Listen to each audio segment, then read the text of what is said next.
بسم اللہ الرحمن الرحیم الحمد للہ رب العالمین اللہم صلی علی محمد وعلی آل محمد۔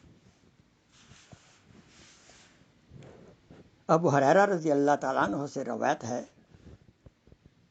کہ رسول اکرم صلی اللہ علیہ وسلم نے فرمایا، جو شخص شروع دن میں آیت الکرسی اور سورہ مومن کی پہلی 3 آیات پڑھ لے، وہ اس دن ہر برائی، ہر تکلیف، ہر بلا سے محفوظ رہے گا۔ وہ آیت مبارکہ یہ ہیں: حامیم تنزیل الکتاب من اللہ العزیز العلیم غافر الذنب وقابل التوب شدید العقاب ذی الطول لا الہ الا ہو الیہ المصیر۔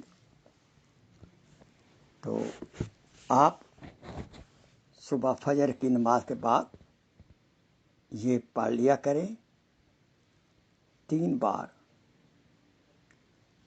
انشاءاللہ آپ ہر بلا سے محفوظ رہیں گے۔